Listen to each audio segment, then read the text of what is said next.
Assalamualaikum warahmatullahi wabarakatuh. Halo teman-teman, kembali lagi dengan saya Nurul Fitria Ali dengan NIM 1911123. Nah, di video kali ini saya akan membahas mengenai kajian konseptual media dan sumber belajar. Nah, video kali ini saya buat untuk memenuhi tugas mata kuliah pengembangan media dan sumber belajar. Nah, baiklah, langsung saja kita membahas materi yang pertama, yaitu mengenai konsep dasar teknologi, media, dan sumber belajar. Nah, teknologi, apa sih teknologi itu? Teknologi adalah perangkat keras berupa komputer, pemutar MP3, dan lain-lain sebagainya yang digunakan dengan cara yang sistematis dalam menyelesaikan masalah. Kemudian kata teknologi ini berasal dari bahasa Yunani, yaitu teknologia, dari kata tekni yang artinya kemampuan dan logia yang artinya ungkapan, kaitan dengan pemanfaatan dan pengetahuan tentang perkakas dan keterampilan. Nah, teknologi pengajaran itu adalah pemanfaatan dan pengetahuan spesifik dari alat-alat pengajaran, misalnya seperti guru dalam menggunakan komputer, kemudian penggunaan media dalam pembelajaran daring, kemudian penggunaan internet dan lain-lain sebagainya. Selanjutnya yaitu media. Nah, media itu apa sih? Media itu adalah perantara atau sarana komunikasi. Nah, media itu berasal dari bahasa Latin, yaitu medius, yang artinya antara. Nah, yang merujuk pada apa saja yang membawa informasi antara sumber dan penerima.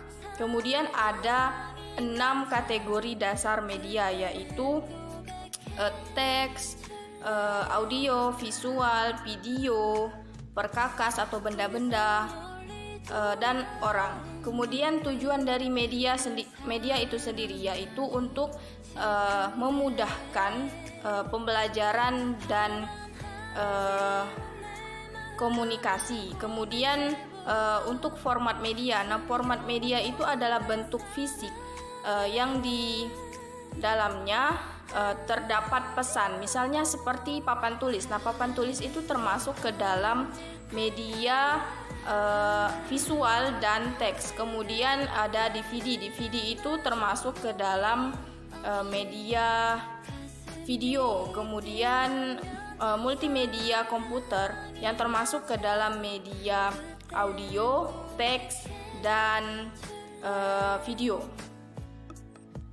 Baiklah, selanjutnya mengenai sumber belajar. Nah, sumber belajar itu apa sih? Sumber belajar itu termasuk ke dalam data manusia dan benda yang digunakan oleh pelajar dalam sumber belajarnya. Misalnya seperti pesan, orang, bahan, alat, teknik, dan lingkungan. Kemudian sumber belajar itu terbagi menjadi dua, yaitu by design. Nah, by design ini adalah sumber belajar yang digunakan untuk memudahkan dan membantu proses belajar mengajar, misalnya seperti buku, brosur, film, video, tape recorder, slide, dan lain-lain sebagainya. Kemudian yang kedua, by utilization. By utilization ini adalah sumber belajar yang digunakan oleh seorang pelajar. Nah, sumber belajar ini bisa didapat di segala tempat, misalnya seperti pasar, toko, museum, pakar, kemudian toko masyarakat, dan lain-lain sebagainya. Kemudian fungsi sumber belajar. Nah, fungsi sumber belajar itu setiap orang berbeda-beda. Ada yang memerlukan hanya satu sumber belajar saja, dan ada yang memerlukan lebih dari satu sumber belajar saja. Kemudian fungsi sumber belajar pada pendidikan anak usia dini, yaitu untuk memberikan anak usia dini tersebut tentang berasosiasi mengenai sumber belajar yang mereka pelajari, misalnya seperti alat, buku, narasumber atau tempat. Kemudian untuk fungsi sumber belajar lainnya yaitu untuk meningkatkan kemampuan berkomunikasi dengan anak tentang sumber belajar mereka. Kemudian mengenai kriteria pemilihan. Nah, kriteria pemilihan ini dipengaruhi oleh beberapa faktor dalam pemilihan media, yaitu yang pertama teknologi dan media yang tersedia. Kemudian yang kedua keragaman peserta didik. Misalnya ada yang suka membaca, ada yang tidak suka membaca, dan ada yang lebih suka untuk mendengarkan. Kemudian yang ketiga yaitu tujuan yang dicapai. Nah, tujuan yang dicapai ini misalnya seperti beberapa aspek, yaitu aspek kognitif, afektif, maupun motorik. Kemudian yang keempat yaitu keadaan pengajaran. Nah, keadaan pengajaran ini misalnya seperti membuat kelompok besar, kelompok kecil, ataupun individu. Kemudian yang kelima yaitu kemampuan menyajikan dari tiap-tiap format media, misalnya seperti visual diam, visual bergerak, dan lain-lain sebagainya. Kemudian pengajaran dan belajar. Nah, terdapat bahan-bahan dalam pengajaran. Nah, bahan-bahan dalam pengajaran ini adalah benda-benda spesifik yang digunakan dalam sebuah pelajaran, kemudian mempengaruhi kegiatan belajar siswa tersebut. Nah, bahan-bahan pengajaran ini bisa berupa materi, soal, atau umpan balik yang spesifik kepada siswa.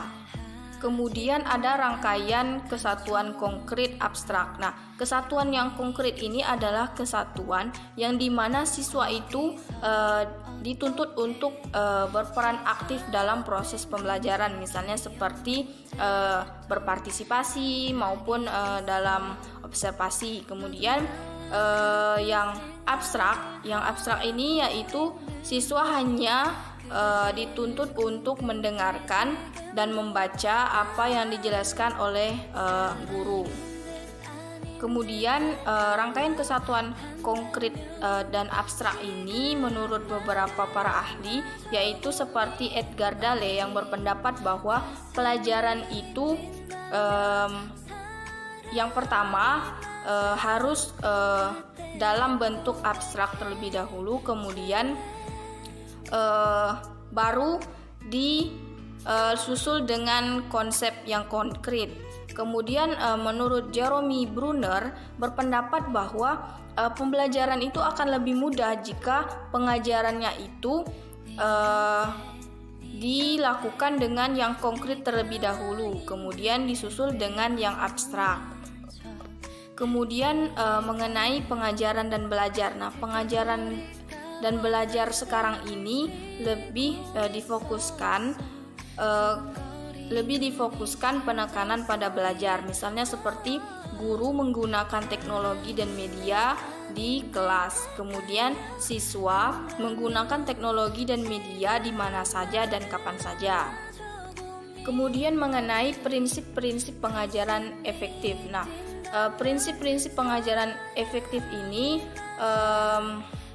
menurut beberapa pakar, yaitu menurut Cooper dan Farma, bahwa prinsip tersebut harus mempertimbangkan perbedaan individual, kepribadian, bakat umum, pengetahuan dalam salah satu mapel, dan sebagainya.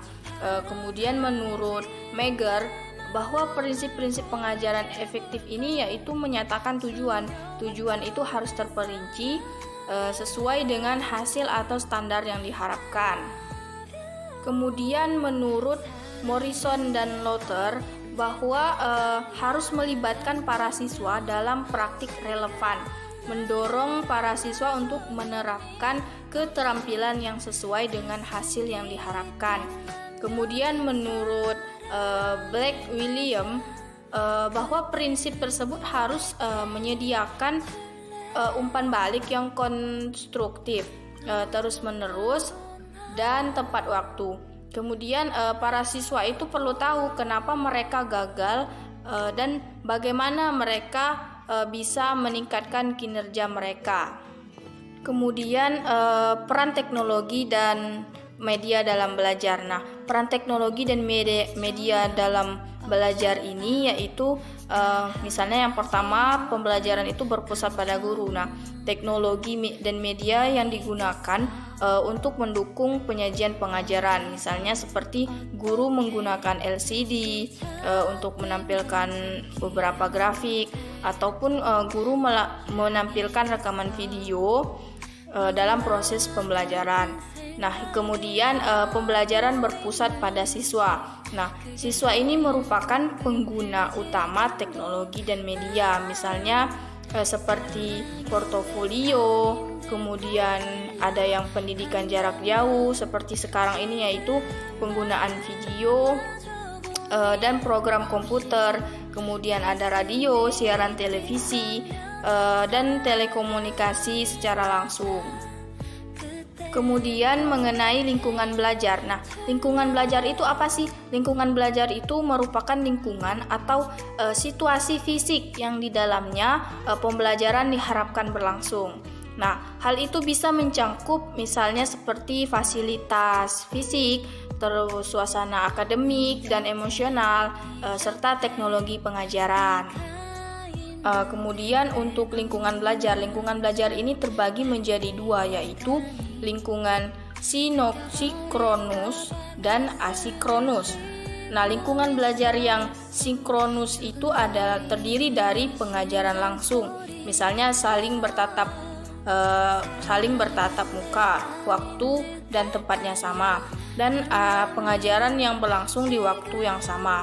Kemudian lingkungan belajar yang bersifat asinkronus. Nah, ini memungkinkan akses materi atau konten pada waktu yang berbeda oleh banyak siswa di berbagai tempat yang berbeda. Misalnya seperti pembelajaran daring sekarang yang menggunakan media komputer maupun handphone ataupun laptop ataupun tutorial di berbagai media. Baiklah, mungkin itu saja yang dapat saya sampaikan mengenai materi kajian konseptual media dan sumber belajar ini. Semoga bermanfaat. Saya mohon maaf jika dalam penjelasan tadi ada salah-salah kata. Baiklah, sampai jumpa lagi teman-teman. Wassalamualaikum warahmatullahi wabarakatuh.